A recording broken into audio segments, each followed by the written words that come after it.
Aloha Aina, Ano Ai, Velina Kako. Welcome to Free Hawaii News, brought to you by the Koani Foundation, presenting Hawaiian perspectives on a broad range of topics and issues affecting the Hawaiian Islands, the Pacific, and the world. Your hosts for Free Hawaii News are Leon Kaulahau-Siu, musician, composer, diplomat, and political analyst, and Hinaleimoana Wong, Kumu filmmaker, cultural and Hawaiian language preservationist, and community leader. And now, Free Hawaii News. Ano e me ke aloha ia kākua pauloa e ko Hawaii nei pai ai nā puni. Mahalo anui au ko ke kipa mai o wau no keia o Kumuhina. Aloha mai kākou. My name is Leon Kaulahau-Siu, and we welcome you to this episode of Free Hawaii News. Last month here on Free Hawaii News, we reported on the desecration of iwi kupuna, or Hawaiian ancestral burials, in Naue, Kauai. We reported that a property with houses on it had been purchased by a settler who intended to turn them into vacation homes and a yoga studio. This property was in fact a well-known burial ground for Hawaiians in earlier times. It was a Hawaiian cemetery. Yet, burials were disturbed by the heavy construction equipment during the installation of sewage tanks on the property. Several local iwi kupuna kia'i, or protectors, who are cultural and lineal descendants of those buried there, attempted to stop further disturbance of their ancestors' bodies. As a result, they were arrested. Since that time, many other developments have occurred at the site. We go now to Naue, Kauai, where Megan Wong, one of those protectors and descendants who was arrested, is standing by. Aloha, Megan. Aloha, Leon. So nice to be here with you today. Megan, what are the latest developments since we last spoke with you? So on June 25th, I showed up to property where I found they had just discovered within 15 minutes of me arriving two iwi kupuna. One was a child resting on top of an adult.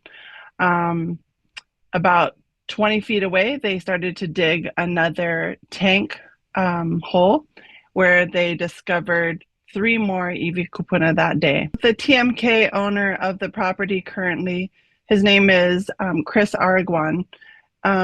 He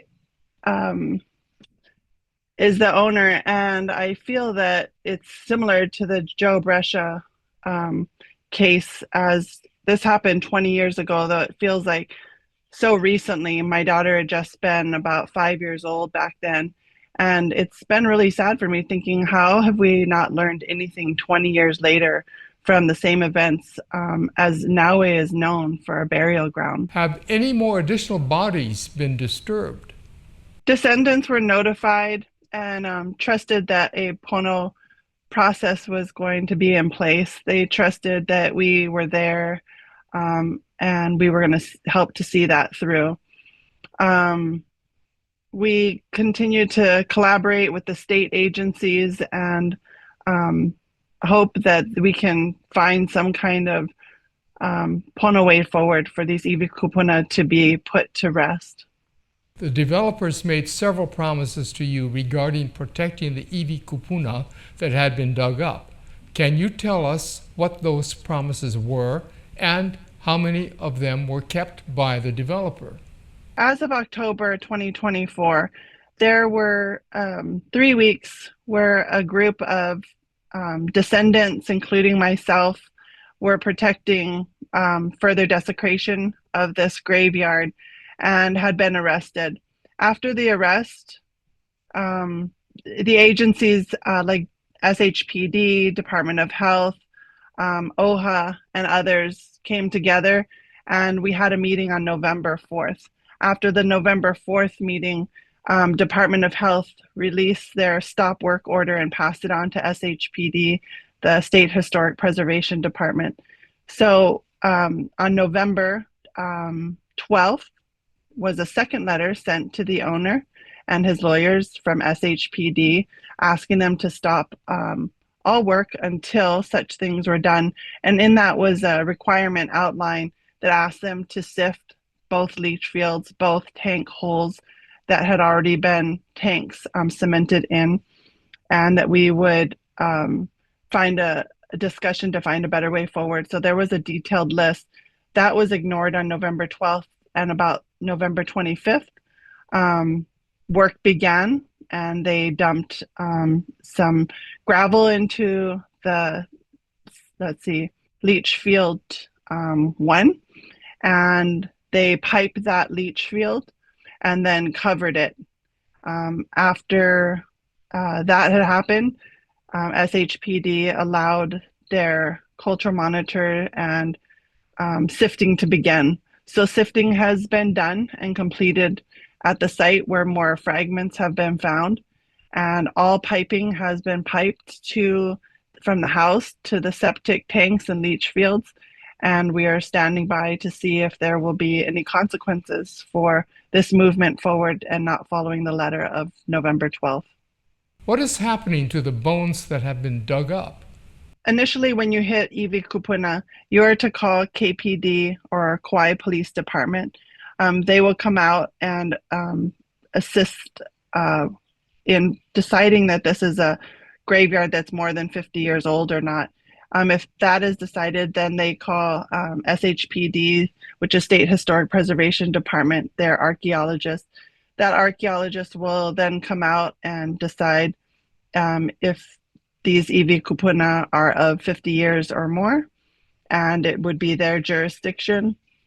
And we would then stand by and wait for SHPD to decide whether or not these iwi kupuna stay resting in place or be removed. They are also supposed to reach out to the descendants that are from the area to get counsel, and in this case, that wasn't done. It appears as though many times when iwi kupuna are discovered during construction, it's not even reported to authorities, and their bones are just ground up. Their bodies are destroyed and desecrated. Have you heard or seen this happen? Currently, we don't know what steps are being taken as the project has been pushed ahead. It's been really sad to see the government agencies that are put in place to protect iwi kupuna and our rights are not doing that. So we stand by in hopes that SHPD will step up and enforce on the letter that they sent out and the rules that are already in place. There's the 6 E's and they're clearly not being followed. So we're standing by, but as of now, it doesn't seem like they are being protected. What can everyone do to help? You can continue to support by listening to our latest updates, to getting involved within your own community and knowing where those burials might be and standing together. This is a human, it's humanity. This has nothing to do with whether or not you're Hawaiian or what kind of grave this is, whether it's a Kanaka grave or if it's a Filipino grave. These are humans, and we need to show respect for these humans who were laid to rest before we came along. And we'd ask everyone to just stay tuned and get educated and know that you have a place in this and be the voice for those iwi kupuna who no longer have a voice. Mahalo nui, Megan, for sharing your mana'o about this important subject. You're watching Free Hawaii News, giving you the Kanaka perspective on issues in Hawaii. Welcome to our segment called The Pacific Way. The last time we talked about, or I talked about, what Vanuatu was able to instigate at the World Court. They were able to bring together the United Nations and got the majority of the United Nations in a consensus vote to take an issue to the World Court. And that World Court issue was on climate change. And in December, that was heard, but it took 2 weeks to hear it all the way through because over 100 nations and NGOs went and testified at the World Court in The Hague in the Netherlands. Now, what was significant about this was the approach that Vanuatu took to getting this particular measure in front of the General Assembly to begin with, and secondly, onto the World Court. Now, what they did was, instead of simply submitting a resolution and then lobbying different states to back the resolution or to vote for the resolution, they actually spent the time ahead of time talking to all the different nations. And by the time they were ready to submit a resolution, they had rounded up 105 sponsors for the resolution. Now, there's only 193 nations in the United Nations, so already they had more than a majority to sponsor the measure, not only to vote for it, but to sponsor it. So it was actually, once they submitted the resolution, then it was a foregone conclusion that it would be passed by the General Assembly. This was an unusual way of doing business at the United Nations. And so I wanted to commend Vanuatu for doing so. But what they did was they brought in a concept that is the Pacific Way. That is, they did not simply go and propose something and then lobby. They actually talked to people beforehand. Mm-hmm. And they came to agreements with people. So again, I wanted to discuss this because this was a classic example, or a wonderful example, that we don't see very often outside of the Pacific, but the way that decisions and plans are made by consensus. What are your comments on that? I applaud efforts that will not only recognize but also implement or deploy Pacific Way when trying to accomplish tasks such as what you just described. For me, when I look at what happens here in Hawaii, and I hear how, and I see how initiatives are rolled out, and I watch and I listen for what is said, what is not said. And a lot of the times, I think that what people understand here as the democratic way, meaning that everybody has to not only have a say, but that everybody's opinion matters. Now, there are instances where, yes, people's opinion matters. But there are other times that it should be up to leadership, because we're supposed to be selecting leadership either for the basis of their understanding in content knowledge areas or their ability to lead others who have content knowledge and expertise. And that, as I've told people for different things that I've been connected with, I'm not a fan of the democratic way, because then everyone with irrelevant opinions and random thoughts that have no basis on anything that is either substantiated, anything that's possibly verified or proven to be either true or having a bearing on what's going on. Everybody seems to want to weigh in, want to be heard, and then push to be heard. And that's not very Pacific Way. Mm-hmm. I believe that when we have any number of situations, oftentimes there are people who have background in health, people who have background in science and the environment, and the steps that we should take for best case scenarios or practices, I think that we should respect and honor that. Mm-hmm. I didn't go to school to learn what they may have learned. And you're certainly not going to see Kumu Hina out there on the road telling people how to manage this roadway, what kind of repairs can be done. Like Pacific Way, we honor people for leadership. We honor people who, again, have ike, have understanding. And we don't always have to try to put our opinions forward as if it's supposed to dominate what happens. I think that occurs too much in Hawaii. And then we have all sorts of things happen. And then later on down the line, way more other things ensue because poor choices were made. Right. You know? You know, that reminds me of a conversation I had. I think I mentioned it on the Pacific Way some time ago, but it reminds me of a conversation I had with Ambassador Tito from Kiribati. This was a couple of years ago. And he's quite a profound person. He thinks through things a lot, and he thinks like an islander. Yes. You know, and so what he was saying, he said, you know, what he doesn't like about the Western way, let's say, is that, for instance, the term win-win situation. No. You know, and he said, you know, that assumes that you're adversarial, and that both sides have to give up something in order to make a compromise. And he said, yeah, that's true, you need to do that. But he said, what if it was a happy situation, where it's not adversarial, it's you're trying to make each other happy.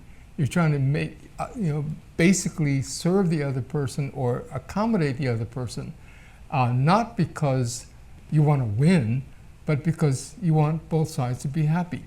And I thought that was so profound, and so this is what I think that this consensus building that Vanuatu did in getting this through. By the way, when it actually came up for a vote, they did not even take a vote. It was obvious that everybody agreed. So they had an agreement going into adopting this resolution. You know, it wasn't a hard-fought battle or anything like that, but it was an agreement. And as such, it was then presented, or it then went on to the International Court of Justice, where the hearing was heard. And then everybody chimed in. They all had a chance. Over 100 organizations and countries gave their testimonies. And of course, they all had a short period of time, but that's fine. But it was amazing. And this was the most, this particular issue heard by the ICJ, the International Court of Justice, had the most testimonies ever. It was by twice as much. The most, the most contributors to a hearing before was about 50 people. And now this one had 100. And it was all orderly, and it just went smoothly. So they're going to be putting out their, by the way, the question was the obligations on climate change. That is, there's a lot of talk about what's going on with climate change and the responsibilities that people have, particularly the polluters that cause a lot of the problem. But the thing is, how do we go from there? And it's not simply saying who's responsible, who's to blame, and things like that. It's really, how do we, again, consensus, how do we move forward from here? The most successful leaders in the Pacific communities are people who have the biggest heart for the community and who are often well respected, well honored, and well appreciated. We live on a Pacific island, and we need to look to the Pacific way of being to navigate through this time and space.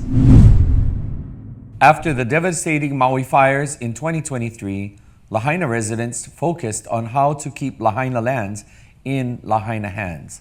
They knew that if they did not, disaster capitalists and other foreign profiteers would invade their Aina in an attempt to take over as much land as they could for personal profit. That's when the Lahaina Community Land Trust was born. The Lahaina Community Land Trust is a nonprofit created specifically to ensure that Lahaina's lands remain forever in the hands of its people. This land trust has been working since the fires to purchase and hold land with the purpose of preserving land for Lahaina residents rather than investment-driven real estate forces. Recently, the Lahaina Community Land Trust secured its very first parcel of community-owned land so that affordable homes can be built on that land for Lahaina fire victims. To tell us more, we go now to Lahaina, where Carolyn Aueloa, who is the Lahaina Community Land Trust Chief Operations Officer, is standing by. Aloha mai kaua Carolyn. Aloha, Hina. Thank you so much for having me today. Carolyn, congratulations on securing your very first property. Can you please tell us how that happened? Yeah, that's actually such a fun story. I'm so glad you asked. You know, early on, in the early part of 2024, we got a phone call from Uncle Rick Kimball. Rick and Judy Kimball had lived in Lahaina for about 20 years, raised their kids here, and the night of the fire, they went straight to the airport and took off. They went to the mainland to stay with their adult children and just kind of hunker down there. They're older. They've lived majority of their lives. Their adult children are all well established now on the mainland, and that was their refuge. When they heard that we started a community land trust, they were so excited and they reached out to us right away. As it turns out, Rick had been involved with a community land trust in California as a younger man. And so when he heard that we had started one for Lahaina, he was so excited. He understands how community land trusts operate and the value that they bring to a community. And it was their intention that when their family had decided that they would not be returning to Lahaina, that the best outcome for their property would be to see it go to the community land trust. To quote Uncle Rick in an email he sent us, he said something like, Lahaina has been a wonderful, wonderful home for us, but the more they lived here and the more they understood the history, particularly the history of what happened to the Hawaiians and the Hawaiian Kingdom, it just became more and more apparent that he felt like it really never belonged to them, that the land really should have stayed with the people, and that was what he wanted to see happen to his place, was for it to go back into the closest thing he could, and do right by it by putting it into community ownership. And so we helped them navigate I kind of got ahead of myself, but before we even began real conversations about what it could look like, we just asked them to just hold on a second.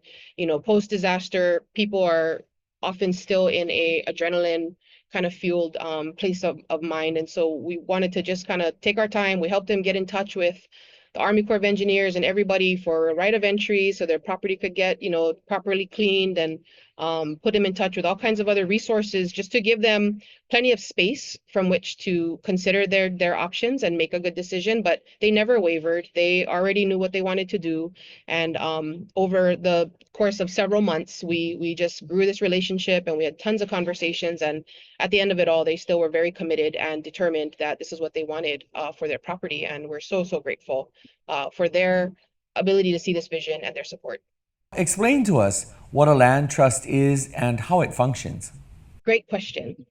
Community land trust, generally they're nonprofits that purchase and own land with the purpose of keeping it in community control forever. It's a model proven to protect communities and prevent displacement, especially post-disaster.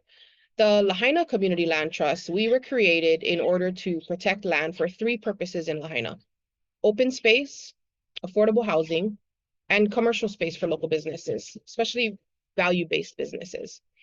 Our main focus right now is obviously housing. And how this model works is the trust will secure a parcel of land. We will build a house on it, and when the house is built, we will be able to sell that house, just the house, to a member of the community, along with a long-term ground lease, kind of like Department of Hawaiian Homelands. Essentially, we separate the value of the land and the value of the improvement, the house, and we subsidize the cost of the home so that we can offer it at prices that are truly affordable. Going forward, with the homeowner, we agree to a shared equity model or a managed appreciation model, which will essentially limit the appreciation of the house at about 1.5% per year, more or less tracking with the increase in wages for our community. Are there other land trusts currently in Hawaii? There are several other land trusts in Hawaii, several that have been around a long time. Many, and they all have different objectives. Probably one of the most well-known is the Hawaii Island Land Trust. It came together with the merger of, I think, 4 large land trusts quite a while ago. I want to say over 20 years ago, although I might be wrong, might want to fact check that. And it spanned across the whole state. Today, there's kind of a resurgence. There's many new land trusts popping up. North Shore has one. Molokai Heritage Trust is another great example. Kipuka Kuleana over on Kauai. There are a few on the Big Island. And there's even another community land trust right here on Maui, Nahaleo Maui. But each land trust has their own objectives. They're managed by their own board of directors. Some objectives are strictly open space and conservation land. Others have more cultural purposes. Some, our friends over on Kauai, Kipuka Kuleana is a really cool example of a land trust that was specifically formed to help protect Kuleana lands and help the families that are descendants of that Kuleana to be able to continue their relationship with that Aina. How old is the land trust concept in Hawaii? It's a very old concept. I believe the current community land trust concept is probably the closest form of land relationship we have today with traditional concepts of people and land in Hawaii, where land didn't belong to people, but rather people belonged to a place. Prior to the Mahele, as you said, the land ownership really did not exist here. It's a foreign concept. Lands were stewarded, and that stewardship was managed by the ruling chiefs and their appointees. Post Mahele, however, when private land ownership actually became a thing, there were several land huis that formed. Our kupuna, this was not a foreign concept to them. They would form these huis of groups of Hawaiians to purchase tracts of land as tenants in common, which was a form of land tenure that was way more akin to their Hawaiian understanding of the relationship between land and community. Land huis were formed from across Hawaii, right? From Wainiha to Kenai to North Kona and so many other, numerous examples we could point out. Community ownership or stewardship, this idea of taking care of land is not a new concept in Hawaii. This idea of having it not be individualistic, but community-based is not a new concept in Hawaii. And the community land trust really, I think, is a really cool modern form of that type of ideology, that type of understanding. The Lahaina Community Land Trust is run only by Lahaina community members, yes? Yes, that's right. Our board of directors is made up of lineal descendants of this place. What do you hope to achieve with the Lahaina Community Land Trust?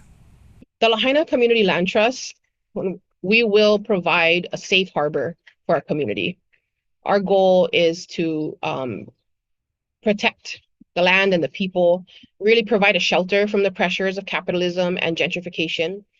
Our goal is to protect land in perpetuity and provide opportunities for our community members to continue to be able to steward those lands in ways that keep the land in the community forever.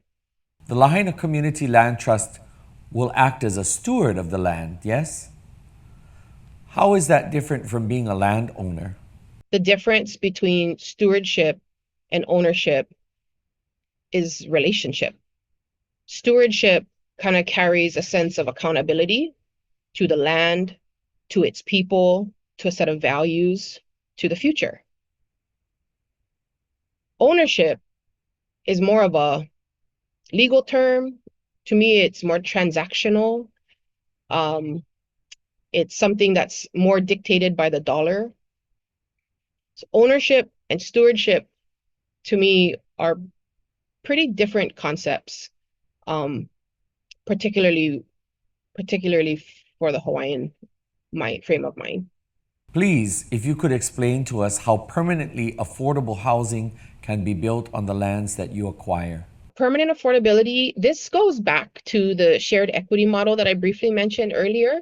Really taking the value of the land out of the equation is the first step. And the second is managing the rate at which the improvements, the home, will appreciate it over time. Our initial analysis suggests that an appreciation rate of 1.5% per year will allow homes to appreciate at a rate that will track with the increases in wages of the dominant careers for most of our community in West Maui. And when a homeowner purchases a land trust home, they're agreeing to that shared equity, that managed appreciation for the home that they will own over the lifespan of the time that they own it. If real estate prices continue to rise, how do homes stay affordable in your land trust model? Because the land is never sold and the homes appreciate at this controlled rate, it helps to control that tendency of real estate markets to really take off and get out of reach. Homeowners commit to this. When they become a homeowner of a land trust home, they understand that by being a beneficiary of a land trust home and having an affordable mortgage, they will essentially be expected to pay it forward. Their investment will appreciate over time for as long as they choose to own it. It will appreciate, and if they ever choose to sell for any reason, they will still have equity when they walk away, but it's not going to be so much equity that it comes at the expense of this community. It's going to be controlled. It's going to be equity that they will have gained, that they will have appreciated, and that will have improved their standing, but it's not going to do it in a way that puts this opportunity now out of reach of their neighbors and of the other people that still call this community home. Will families be able to pass ownership of their homes down to the next generations? Absolutely, 100%. That is so much our goal and intention, is that our Lahaina families will be able to be here for generations and generations to come. So yes, as long as the homes are lived in by the owner and or their family, the homes and the long-term leases for the land under the homes are inheritable. We never intend to ever displace a family. If they ever leave, it's going to be by their own choice. And one of our early slogans, if you will, was "We hold space, not displace." And we firmly stand by that. And it's our goal 100% to keep families in Lahaina as much as we possibly can. How many parcels of land are you ultimately looking to acquire, and how will you do it? We hope to protect as many homes, as many pieces of aina as we can. And sometimes that's through acquisition, but we're also asking our community members who believe in this vision of a Lahaina that's set aside for our community to also join us in this and commit to what we're calling a kama'aina easement. Kama'aina easement is essentially a commitment to selling in and not selling out. Eventually, and for families that are interested, eventually the land trust wants to be able to offer to purchase these easements, essentially deed restrictions, from people that already own their land, already have their home. Some people like my dad, he already said, sign me up when you're ready, sign me up. But essentially, the deed restriction, the kama'aina easement, would commit to occupancy by the homeowner, and commit any future sales that they will be to other local community members, and that those members would also be committed to owner occupancy. The nice thing about a deed restriction is it goes with the land. And so we're actively fundraising. The county has entrusted us with some funds, and we were contacted recently by a woman who wants to give us her home when she passes. And our fundraising efforts are really starting to bear some fruit. And so it's coming in any number of ways, but it is coming. We acquired our first property. We are officially landowners in Lahaina. We are under contract for one more that's currently signed, and I'm expecting a signature on a second purchase agreement, maybe by the end of today. Is this about restoring indigenous relationships to the aina and indigenous values to Lahaina's economy? Yes, fundamentally it is. Values such as kuleana, malama, aloha, lokahi, lokomaikai. These are some of our core values. And I believe these are the fruit of this place and the community that it supports. It's true community. That community, that local community, really understands that Lahaina is much, much more than a beautiful destination. It's much more than a lucrative business opportunity. It's our home. It's our motherland. And it's a part of our family. And it's the thing that makes all of us family. That is very Hawaiian. And our community members get that. Whether they are Hawaiian, white, Filipino, Chinese, Japanese, Samoan, Tongan, it doesn't matter. The families that have their iwi here that have been a part of this place, literally have this place in their DNA. And all of us together, we are tied to this place. And to me, economic displacement is not acceptable. It's a modern form of a slow genocide of these small sub-communities. And it's not acceptable. It's not okay. For too long, we were made to believe that there was nothing we could do about it. But there is, and we are. What we're talking about here is helping Kama'aina families thrive in their own homeland, yes?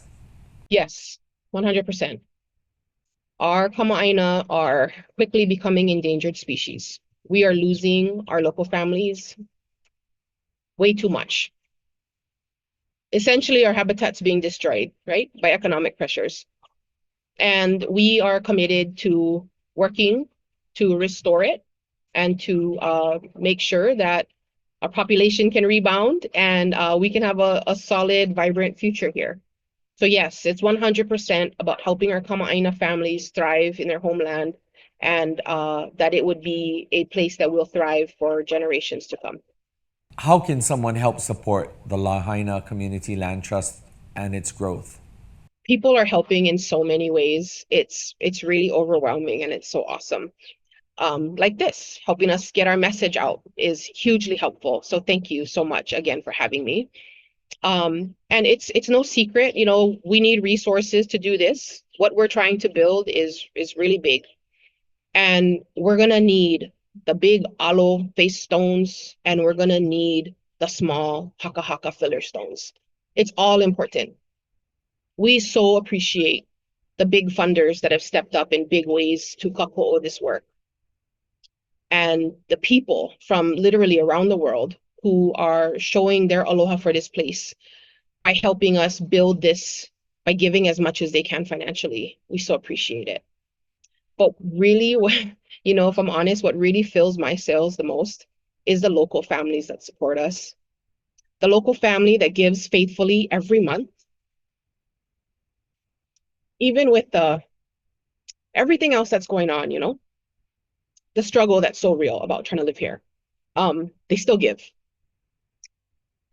The local family that had to move away,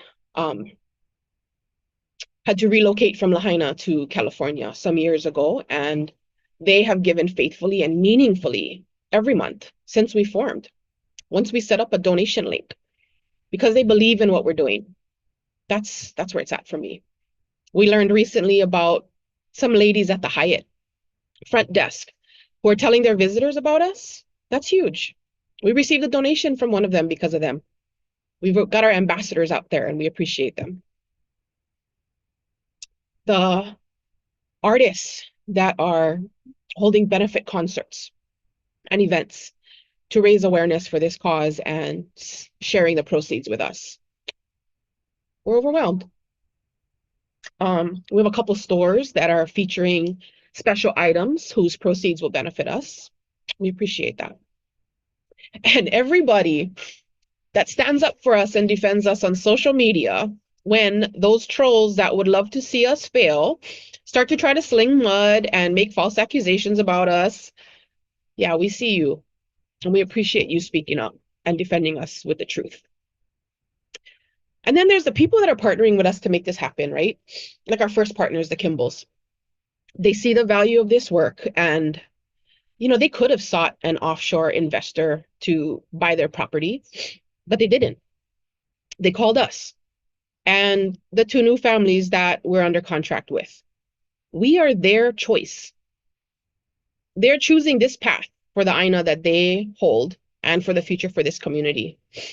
The realtors that are making sure that anyone that calls from Lahaina and thinks that they want to sell, they make sure that they're aware of us and have considered us first. We so appreciate partners like that. The local families that have filed a right of first offer on their Aina, sending a clear message to offshore investors that Lahaina is not for sale. It's all important, this work of protecting this place. It's such a kako thing. We all have a role to play because when you love something, you protect it in whatever way you can.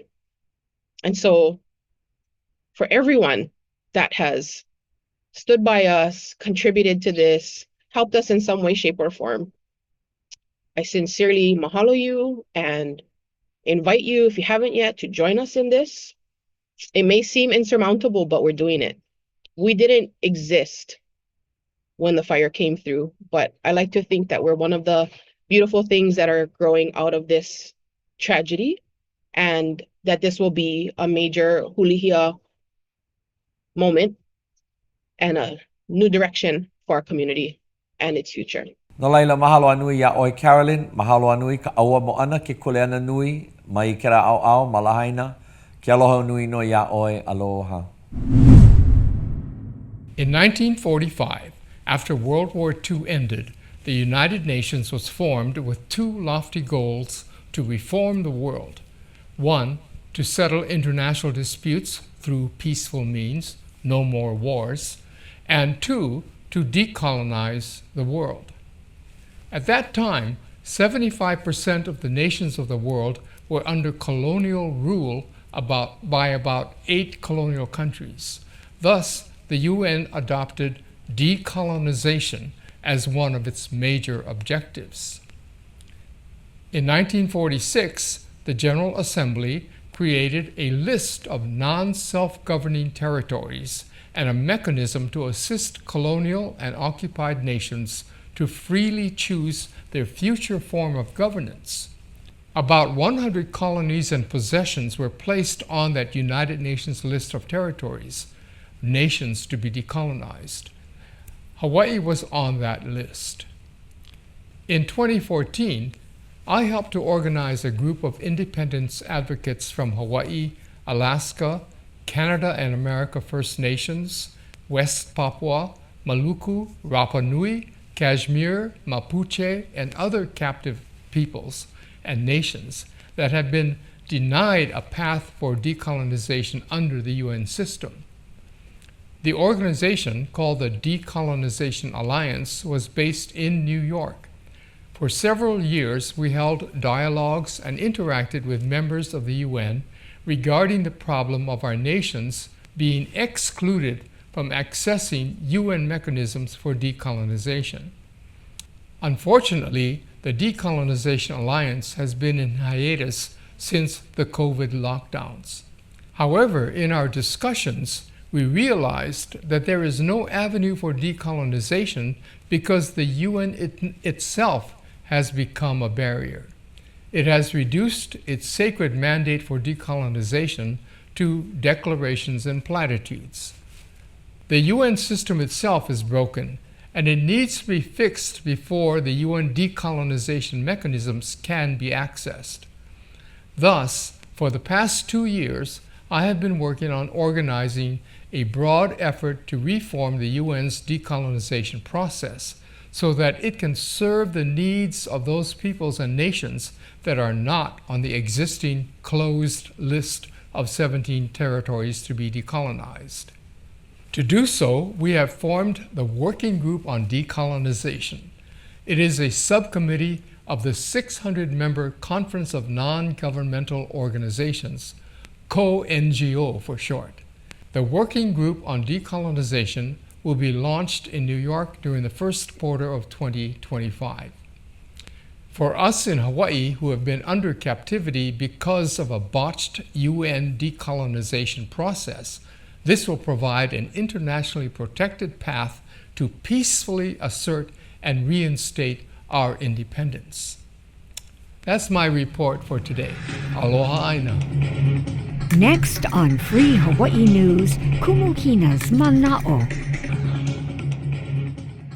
Something that has come up recently, and I really am eager to get your mana'o on this, and that was a controversy that occurred at the City and Council meeting back in December when one of our friends, Kaua, spoke before the City Council. She gave her testimony. She gave it in Olelo, Hawaii. Yes. And then she repeated it again in English. Apparently, the caller, who was also up to testify, who came on right after her, did not hear the English part. So she complained, and she said, I didn't understand that. And she said, and I assumed that what was being spoken was Hawaiian, but Hawaiian's a dead language and it should not be used here, or something to that respect. And of course, there was quite a reaction from the crowd there at City Hall where the hearing was being held, as well as online. And then it just really exploded online and in social media. And so this kind of callous remark really stirred up a lot of controversy. And I actually wrote on my newsletter, I wrote a comment on that and saying, what an opportunity this is to show how far we've come, because now it's actually being used in government matters and things like that. But I just wanted to get your mana'o on that. Oh, mahalo, Leon. When I first saw and heard this engage going on, and it was online, and I remember feeling so angry. And I did share my sentiments on social media as well. And it brought back to my mind my own grandparents. As someone who was raised by my grandparents, all four of them, each one of them was born between 1900 and 1920. And considering what happened in 1893, just 7 years prior to the first of my kupuna being born, that marks the illegal overthrow of our monarchy, our islands, and the theft of our freedom. So right on the heels of that, my grandparents are born. And so this means that they grew up in a time where Hawaiian language, by this time, was now banned. But their parents were still well alive. And my great-grandparents, on my mother's side, because she's the one who's Hawaiian, they could all speak Hawaiian. And imagine that my mother's parents were the generation beaten for speaking Hawaiian. That's one of the main things that came to memory. And as someone who was raised by my grandparents, I got the stories of their sentiments, their feelings, of how their parents would speak Hawaiian to themselves, but isolate their children from their language speaking.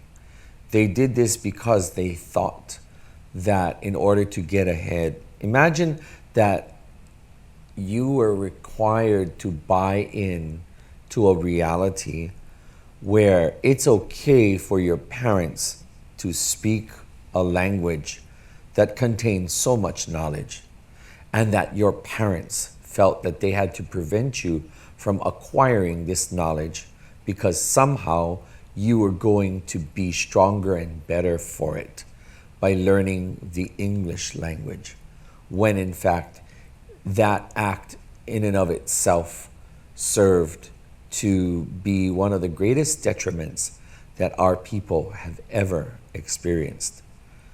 Now, with that said, that injury was dealt that blow was dealt much earlier. The coming of the missionaries, Christianity didn't have to be the problem, but the missionaries were the problem. And the way in which they met out their charge for the people to follow in terms of ethics and morality also impacted language. And so already you see that there's great things happening. You know, on one hand, Hawaiian language was recorded, but on the other hand, there were certain elements of language and culture that were done away with.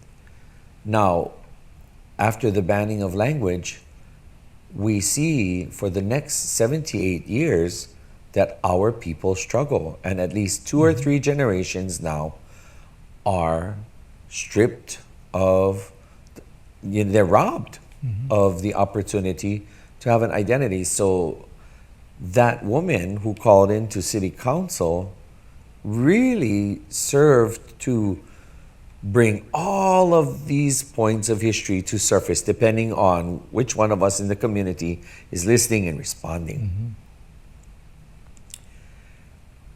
And now that we're far in hindsight, I thank her. I thank her because her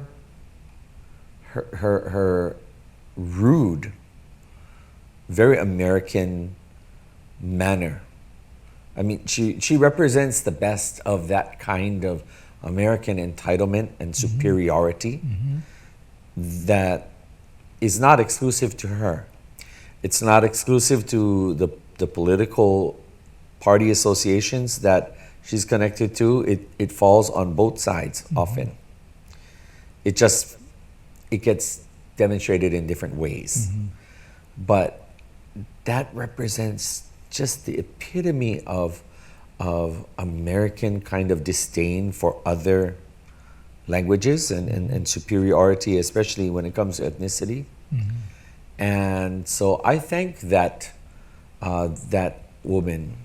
I thought it was actually a great, it was provocative, but what it provoked was this, how would you say, the kiai in us to protect our language, because we did get to the brink of extinction. She fueled the fire. Pulled it back, and she fueled the fire. But again, I don't see it as what it was. It reassured me that our language is back, and we're protecting it. Yes. We're not going to let it go away again. Yes. And what I did conclude in the article that I wrote was that, our language is so steeped, as you were saying, in our culture, our traditions, our stories, our how we see things, our cosmology, where we come from. Everything is stored in that language. And then I said, this is not just a treasure from the past, it's a blueprint for our future. Exactly. And we have it again, it's come alive again. Yes. And we know where we're going and with what attitude and with our language and preserve that. So exactly. So we do want to thank her for bringing Oh, it up. absolutely. Thanks to Kay Lorink, or Lawrence, however you pronounce your name. Thank you for being the perfect catalyst. And yes, her initial words and her initial engage on that fateful day in City Council was indeed moments that served to truly anger our people. And the reason for the anger and the hurt is because it dug up many of the memories, the experiences, and the sentiments felt by a people and a community that have long been disrespected in our own home. And that's not appropriate. Not ever, not at all. But thanks to her callousness and thanks to her being who she is, we have experienced a wonderful boost. It's like the pilot light. There was a pilot light on in many places and spaces in and amongst our community. While our native speaker population has gotten much, much smaller, we have had such a resurgence and a revival. We have had many graduates in our immersion schools that have been put forth. But now we have even more reason to get behind every opportunity. So if I would finish out this part of what I'm saying for Kumu Hinaʻs manao. E pone ia kākou e ho'o manao. Pone ia kākou e ho'o manao, owai la kākou. Owai la kākou e kalahui Kanaka. Owai la oukou na kamaaina eae. Hanau ia ma Hawaiʻi nei. A owai la oukou e na malihini haole ki pa mai I Hawaiʻi nei. A ole pili kia. Kanaka, kamaaina, malihini haole. hiki pauloa ke noho mai I Hawaii. Me ka maikai a ka anona e, pono e aloha ke kahi, pono e aloha I ka hoʻoilina o kākou Kanaka, o ia hoʻi ka noho ʻana o Kanaka, ka ʻōlelo o Kanaka, a me nā pono a pau o Kanaka, me ka noho ʻana mai I Hawaii nei. Respect, courtesy, and dignity and honor needs to be paid to our language, our people, and our culture. For anything short of that, all those whom would stand on the opposite side are the ones responsible for promoting things to go the way of extinction. So again, Iola mau ka ʻōlelo Hawaii. Yo. Mahalo nui for joining us for this episode of Free Hawaii News. It's been our pleasure to be here with you, and we want to thank all of our guests for sharing their mana'o with you. Ano leila hiki ko kākou hui ho ana. Mahalo nui au ko ke kipa mai. A hui ho. Aloha.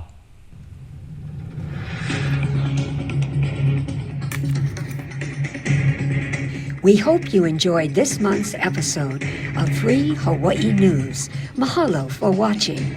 There's a new show every month, so this program will air several more times this month. You can view it anytime on Olelo's on-demand site or on YouTube. See you next time. A hui ho. Aloha aina.